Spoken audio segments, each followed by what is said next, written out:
When it comes to dividend investing, there's a lot of things to know, and a lot of terms you'll see thrown around that can get kind of overwhelming if you don't know what they mean. So consider this your Dividend Investing 101 course. I'm your teacher, Professor Beanstalk. Welcome. Could you Google all these terms? Sure, but at least this way it's all in one place, and I need to make content. So YouTube mumbo jumbo that subscribe and like button, and let's get right into it. First up, we've got just what we're talking about today. Dividends! What are they? A dividend is a sum of money paid regularly, typically quarterly, by a company to its shareholders out of its profits, or reserves.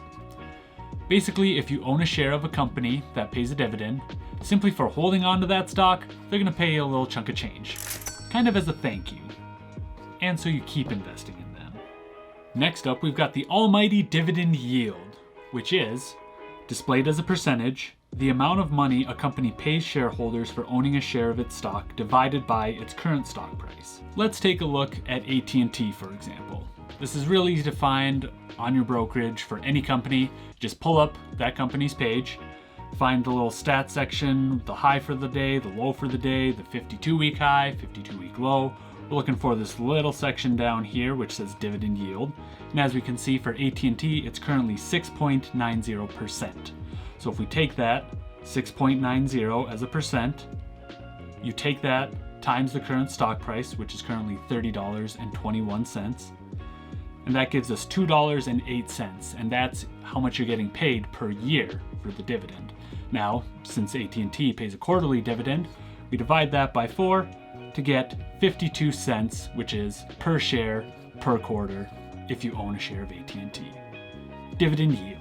And this does fluctuate based on the stock's price, so if you ever want to know how much you're getting paid for a dividend, again, just take that dividend yield as a percent times the current stock price to get your yearly dividend, then divide it by how often they pay a dividend to get how much you're getting per quarter or per month. Typically, people shoot for around 3% as a safe dividend yield. Anything higher than that is usually kind of risky. It's just a general rule of thumb. Find out what works for you.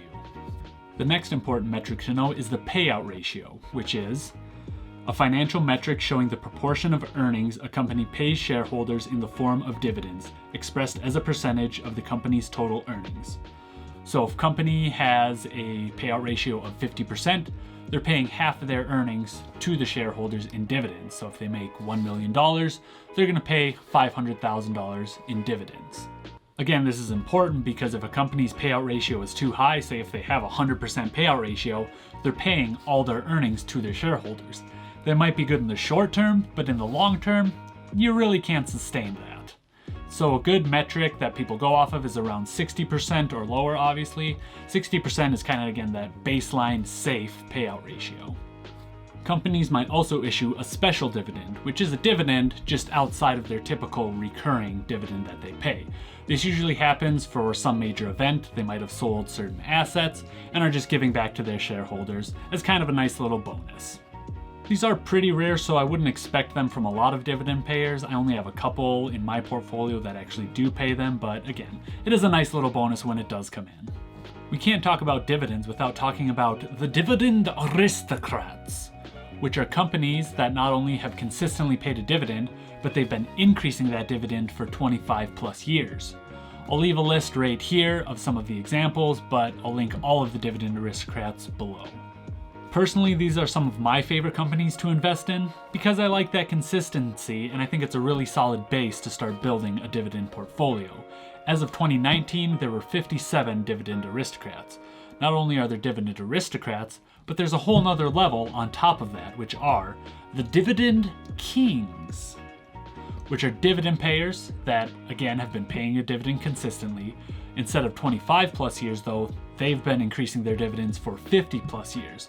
So these are companies that have been around for a really long time. Again, I'll leave a list of some of the examples up right now, but I'll link all of them in the description below. And there are currently 27 Dividend Kings, so an even smaller number, obviously, than the Dividend Aristocrats. So again, if you are looking to start a dividend portfolio, I would start looking at these companies. That's just my opinion, though, and not financial advice, of course. So now you're wondering, how do I get my dividends? Well, there's a few steps to that process, starting with the announcement date. This is pretty self-explanatory because it's called the announcement date. It's when the board of directors announces that they're going to pay a dividend. Hey, we're gonna pay a dividend. Okay. After they announce a dividend, they have the ex-dividend date or date of record, which is the date you have to own a share of stock by to actually get the dividend. So if their ex-dividend date is July 1st, you have to buy the share before that to get paid a dividend. If you buy it on July 2nd, you're out of luck.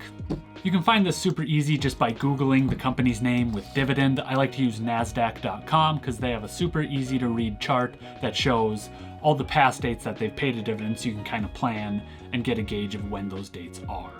And last but certainly not least, we have the payment date, which is the date you actually receive the dividend. Dividends are typically just deposited into your brokerage account's uninvested cash. They don't issue you a check, and you can choose what you want to do with it from there. You can deposit it into your bank account, save it up to buy another share of a company, or you can drip it. What's a drip, you ask? DRIP stands for Dividend Reinvestment Plan. This is a feature you can enable that just automatically takes the dividends you get and reinvests them back into that same company. I think this is beneficial because if it's a company you've invested in, you obviously believe in them to some degree, so you just get those dividends and keep compounding into that company. You don't even have to think about it. You just build up your position in that company, so then next time you'll get an even larger dividend from them. These are just some of the basics and some of the things that I had to look up when I started researching dividend investing, so I'm sure I missed out on some things, so let me know in the comments below what other dividend investing terms people need to know. I highly recommend checking out Investopedia, which is just the Wikipedia of investing. They have a ton of information, a ton of articles that go into more depth on all these topics. So of course, I'll link that in the description below. And of course, YouTube mumbo jumbo, that subscribe and like button again, and we'll see you next time.